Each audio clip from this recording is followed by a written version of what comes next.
மனோஜ் அலறிக்கிட்டே வீட்டுக்குள்ளே வராங்க. வந்தது மட்டும் இல்லாமல் என்னடா ஆச்சு அப்படின்னு சொல்லிட்டு இங்கே விஜயாவும் கேட்குறாங்க. அம்மா எல்லாமே போச்சுமா, அவள் என்னை நிம்மதியாகவே இருக்க விட மாட்டாமா. நான் நினைக்கிற மாதிரிலாம் கிடையாதுமா. எனக்கு தெரிஞ்சு கண்டிப்பாக எனக்கு டைவர்ஸே கிடைக்க போகிறதில்ல. என் வாழ்க்கை இப்படியே தான் போக போகுது அப்படின்னு சொல்லிட்டு அழன்னு அழுகுறாரு. இதை பார்த்துட்டு இருக்கிற விஜயா வந்துட்டு, டே என்னடா நடந்துச்சு, அவள் என்னடா பண்ணா, மறுபடியும் இது சோறு முக்கிது வந்தாளா, ஏதாவது பிரச்சனை பண்ணாளா, மறுபடியும் அன்றைக்கி மாதிரி ஏதோ பையனை கூட்டு வந்துட்டு ஏதாவது சீன் கீது போட்டாளா அப்படின்னு எல்லாம் திரும்ப திரும்ப கேட்குறாங்க. அப்போ உடனே வந்துட்டு அங்கே முத்து மீனா எல்லாருமே வந்துடுறாங்க ஹாலில். அவள் வந்துட்டு அண்ணாமலை கேட்குறாங்க, என்ன நடந்து சொன்னால் தானடா தெரியும் அப்படின்னு சொல்லிட்டு கேட்குறாங்க. அப்போ வந்துட்டு சொல்கிறாங்க, இப்படி வந்துட்டு ஷோரூமுக்கு வந்துட்டு அந்த பொண்ணு நான் கல்யாணம் பண்ணிக்க போகிற பொண்ணு வந்தா வெளில போகணும்னு சொன்னா, சரி ஆட்டோ கூப்பிட்டு போனேன்னு சொல்லிட்டு ஆட்டோ கூப்பிட்டு போனேன். போன வந்துட்டு வெளியிலேயே வந்துட்டு அவளுக்கு வாமிட்டிங் ஆயிடுச்சு. போய் வந்துட்டு சோடா வாங்கிட்டு வரலான்ட்டு போகிறதுக்குள்ளே இவ இடையில வந்துட்டு இப்படியே வந்துட்டு இவ பார்த்துருக்குறா போல இருக்குது. யார்ரா, அதான் அந்த அந்த ரோகிணி தான் அப்படின்னு சொல்கிறாங்க. அப்புறம் என்னாச்சு அப்படின்னு சொல்லி கேட்குறப்போ, அவள் ஒன்றும் தெரியாது, நல்ல விளாட்டு வந்துட்டு ஏதோ மிட்டாயெல்லாம் கொடுத்துருக்குறா.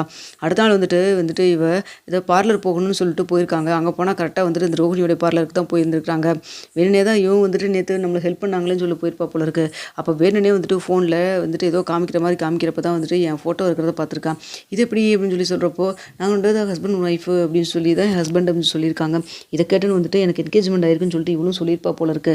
அப்போ வந்துட்டு என்னால் வந்துட்டு அவரை பிரிஞ்சு இருக்கவே முடியாது, என்னால் ஒரு நாள் கூட அவரை பிரியவும் முடியாது, நான் அவ்வளோ தூரம் அவரை லவ் பண்ணுறேன், நான் உண்மையை போய் சொல்லிட்டு இருந்தா இல்லைனால சொல்லலை, அது எல்லாமே பண்ணதுக்கு காரணம் நான் அவரோட சேர்ந்து வாழணும் தான், அவர் மேலே நான் உண்மையாலுமே பாசம் வச்சுருக்கேன், அவர் இல்லாத வாழ்க்கையை என்னால் நினச்சி கூட பார்க்க முடியாது, அப்படி மட்டும் நீங்கள் அவரை கல்யாணம் பண்ணிட்டீங்கன்னா உண்மையாலுமே நான் வந்துட்டு நினைக்காத நாளே இருக்காது, உங்களுக்கு நான் கால் பண்ணியாவது அவர் எப்படி இருக்கானாவது நான் கேட்டுப்பேன், அந்தளவுக்கு நான் லவ் பண்ணுறேன், என்னை வேணால் அவன் விட்டு போயிருக்கலாம், ஆனால் நான் அவனை விட்டு என்றைக்கு நான் விலக மாட்டேன், அவனுடைய நினப்பிலே நான் வந்து காலம் ஃபுல்லாக இந்த 2 வருஷமாக வாழ்ந்த வாழ்க்கையை நினச்சி நான் வாழ்ந்துப்பேன், அவ்வளோ தூரம் நான் லவ் பண்ணுறேன் அப்படின்னு சொல்லிட்டு அழுதுட்டு சீன் போட்டிருப்பா போல இருக்குமா. அதை கேட்டுட்டு வந்துட்டு உடனே வந்து எனக்கு கால் பண்ணிவிட்டு நம்ம 2 பேத்துக்கு இனிமேல் கல்யாணம் நடக்காதுங்க அப்படின்னு சொல்லி எனக்கு கேட்டோன்னே என்ன பண்ணுறேனே ஒன்றுமே புரியலமா அப்படின்னு சொல்லிட்டு அழறாங்க. இதை பார்த்தோன்னே பார்த்தீங்களாங்க என்னென்ன வேலை பார்த்துருக்கான்னு சொல்லிட்டு நம்ம வீட்டில் என்ன நடக்குது ஏது நடக்குதுன்னு எல்லாத்தையும் தெரிஞ்சுக்கிட்டு இப்படியெல்லாம் பண்ணியிருக்கா அப்படின்னு சொல்லுவாங்க. அது மட்டும் இல்லாமல் ஒரு பொண்ணுடைய கண்ணீரோடு சேர்த்து என் வாழ்க்கையை நான் ஸ்டார்ட் பண்ணணும்னு நினைக்கவே இல்லை. அதனால் வந்துட்டு மனோஜ் உங்களுக்கு எனக்கும் செட் ஆகாது. எனக்கு தெரிஞ்சு ரோஹிணி உங்கள் மேலே ரொம்பவே உண்மையாலுமே அஃபெக்ஷனாக இருக்காங்க. அவங்க போயிட்டு சொல்லிட்டாங்க தான் இல்லைனால சொல்ல, அதை மன்னிச்சு பெருந்தன்மையாக கொஞ்சம் அவங்களோட சேர்ந்து வாழ பாருங்கள். இனிமேல் உங்களுக்கு எனக்கு கல்யாணம்லாம் நடக்காது. நான் அம்மா அப்பாட்ட நான் சொல்லிக்கிறேன் அப்படின்னு சொல்லிட்டு கிளம்பிட்டா. எனக்கு என்ன பேசணும் ஒன்றுமே தெரியல அப்படின்னு சொல்கிறாங்க. விட்றா, அவங்க அம்மா அப்பாட்ட நான் பேசிக்கிறேன் அப்படின்னு சொல்லிட்டு உடனே விஜய் வந்து கால் பண்ண போகிறாங்க. அப்போ உடனே அண்ணாமலை வந்துட்டு கொஞ்சம் அமைதியாக இரு விஜயா, நீ கால்லாம் பண்ணாத, ஒரு நிமிஷம் இரு அப்படின்னு சொல்கிறாங்க. அவள் பாட்டுக்கு இஷ்டத்துக்கு என்னென்னமோ பண்ணிகிட்டு இருக்கா, இதெல்லாம் பார்த்துட்டு அமைதியாக இருந்துச்சு சொன்னால் என்னங்க அர்த்தம் அப்படின்னு சொல்லி கேட்குறாங்க. வெயிட் பண்ணி யோசிக்கலாம் அப்படின்னு சொல்கிறாங்க. அப்போ உடனே முத்து இருந்துட்டு, அப்பா இந்த பார்லர் அம்மா சும்மாவே விடாதுப்பா, கண்டிப்பாக மனோஜ் சொல்கிற மாதிரி அவனுக்கு டைவர்ஸும் கிடைக்க விடாது, அவனை நிம்மதியாகவும் விடாது போல இருக்குது அப்படின்னு சொல்லிட்டு இருக்கிறாங்க. எல்லாம் மலேசியா அப்படி இப்படின்னு சொல்லிட்டு அம்மா பேராசைப்பட்டு அவளை கூட்டு வந்து வீட்டுக்குள்ளே உட்கார வச்சு கல்யாணம் பண்ணது மட்டும் இல்லாமல் இப்போ பார்த்தீங்களா மனோஜோட வாழ்க்கையை எடுத்து குட்டிச்சவராக்கி வச்சுட்டு வந்துட்டு இருக்குது அப்படின்னு சொல்லிட்டு இருக்கிறாங்க. அப்போ வந்துட்டு இவன் நான் பேசுறதெல்லாம் வச்சு பார்க்குறப்போ எனக்கு என்னமோ வந்துட்டு ரோஹிணிக்கிட்ட இருந்து டைவர்ஸ் கிடைக்காது தான் எனக்கும் தோணுது. இதை மீறி நம்ம கல்யாணமாக வேற யாராவது இந்த பொண்ணு இல்லைனாலும் வேற பொண்ணை பார்த்து நம்ம கல்யாணம் பண்ணுறோன்னு வச்சுக்கோ, கண்டிப்பாக அது பிரச்சனையில் தான் போய் முடியும். உண்மையாலுமே வக்கீல் வந்துட்டு டைவர்ஸுக்கு வந்து கிடச்சிருந்து சொன்னாங்களா அப்படின்னு சொல்லி கேட்குறாங்க. இதை கேட்டு உடனே வந்துட்டு ஏன்டா நீ கால் பண்ணியே இல்லையாடா அவங்களுக்கு அப்படின்னு சொல்லி கேட்குறாங்க. நான் சொல்கிற வார்த்தையில் உங்களுக்கு நம்பிக்கை இல்லையா அப்படின்னு சொல்ல, ஆமாம் விஜயா, நீ சொல்கிற வாழ்க்கையில் எனக்கு நம்பிக்கை இல்லை, ஏன்னா நீ பையனுக்காக ஏதோ பண்ண போகிறேன்னு சொல்லிட்டு ஏதோ இப்போ பிரச்சனையில் போய் நீ மாட்டுறது மட்டும் இல்லாமல் குடும்பத்தையே சேர்த்து நீ இழுத்துட்டுருவேன், அப்பேற்பட்ட வேலை பார்ப்ப நீயே, எனக்கு தெரியாத உன்னை பற்றி அப்படின்னு சொல்லிட்டு இருக்கிறாங்க. இல்லைங்க நான் சொல்கிறத நம்புங்க அப்படின்னு சொல்கிறப்போ, அப்போ எதுக்கு இந்த பேச்சு வம்சம் இருங்கப்பா, நான் கால் பண்ணால் ஃபோன் எடுக்கவே இல்லை, அவங்க திரும்பவும் அவங்க கால் பண்ணாங்க, நான் பேசுகிறேன் அவங்களுக்கு வந்து காது கேட்கல, அதனால தான் நான் இப்போ திரும்ப அவங்களுக்கு நான் கூப்பிட்றேன் பாருங்க அப்படின்னு சொல்லிட்டு உடனே ஃபோன் பண்ணுறாங்க.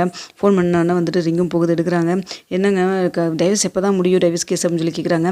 உங்கள் வீட்டில் உங்கள் மனோஜ் வந்துட்டு விஜயாவும் சொல்லலையா, அதான் 6 மாதம் ஆகுமே அப்படின்னு சொல்கிறாங்க. 6 மாதமா? 6 மாதம் கழிச்சு கண்டிப்பாக கிடச்சிருமா? அதெல்லாம் சொல்ல முடியாது. அப்புறம் அதுக்கப்புறம் வந்துட்டு மறுபடியும் இன்னொருக்கா வந்துட்டு ஹியரிங் போகும், அதுக்கப்புறம் தான் சொல்ல முடியும். கன்ஃபார்மாக வந்துட்டு டைவர்ஸ் கிடைக்கும்னு சொல்ல முடியாது, கிடைக்காதுன்னு சொல்ல முடியாது அப்படின்னு சொல்கிறாங்க. இதை கட்டினா முத்துக்கு தூக்கி வரி போடுது. என்னப்பா இப்படி சொல்கிறாங்க இவங்க அப்படின்னு சொல்கிறாங்க. என்னடா அது, நீ என்னமோ வந்துட்டு கண்டிப்பாக இந்த 1 வாரம் 2 வாரத்தில் முடிஞ்சுன்னு சொன்னேன், இவங்க 6 மாதம் தள்ளி வச்சிருக்காங்க நீதிபதினு சொல்கிறாங்க. என்ன விஜய் அதெல்லாம் அப்படின்னு சொல்லி கேட்குறாங்க.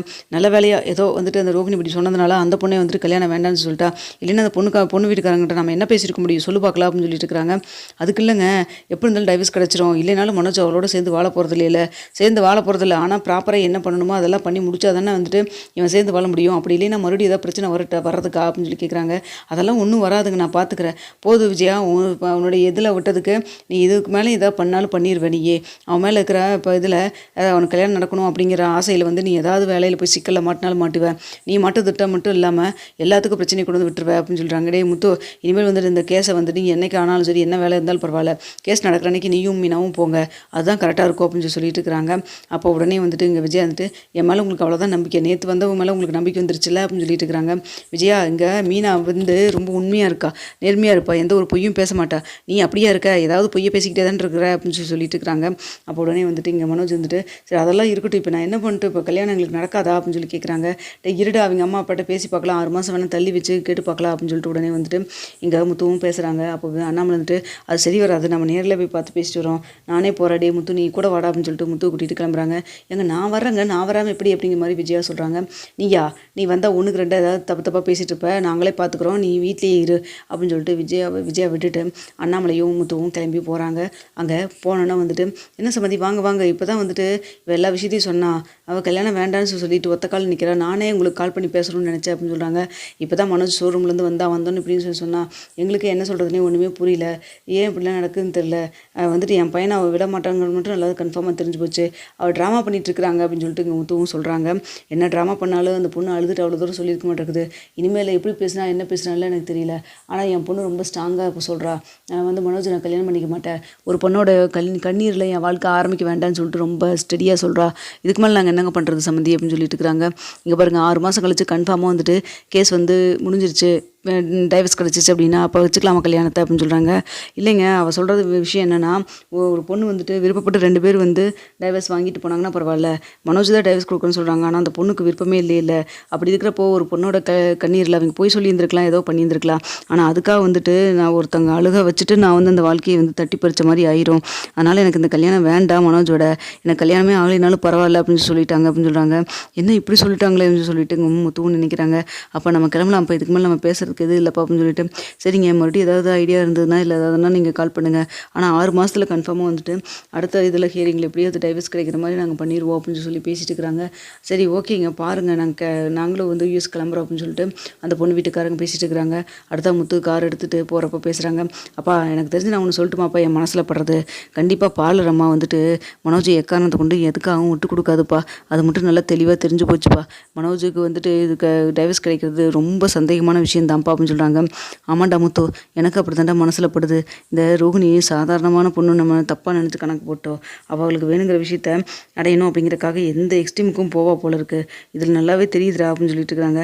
பார்வைப்பா இங்கே நடக்கிறதுல எப்படிப்பா அவனுக்கு தெரிஞ்சது, நம்மளுக்கு இங்கே வந்துட்டு பேசிட்டு தான் இருக்கோம், நம்ம வந்துட்டு இன்னும் பெரிய அளவுக்கு நான் யார்கிட்டையும் வெளியிலலாம் சொல்லவே இல்லை, எப்படி தெரிஞ்சிருக்கோம் அப்படின்னு சொல்கிறாங்க.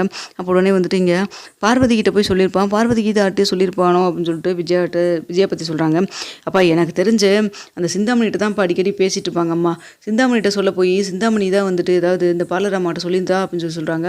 ஏன்டா அதுக்கெல்லாம் சான்ஸ் இருக்கா, அப்போ நடக்கிறதுக்கு வாய்ப்பு இருக்குதுல்லப்பா அப்படின்னு சொல்கிறாங்க. சரி ஓகே அப்படின்னு சொல்லிட்டு வீட்டுக்கு போனோன்னு வந்துட்டு விஜயாட்ட கேட்குறாங்க, சிந்தாமணிகிட்ட போய் இதை பற்றி எதாவது பேசுனியா அப்படின்னு சொல்லிட்டு. ஆமாங்க நேற்று கால் பண்ணியிருந்தாங்க, நான் சொல்லிட்டு இருந்தேன் இப்படி கல்யாணம் ஏற்பாடு நடக்குதுன்னு சொல்லி அப்படின்னு சொல்கிறாங்க.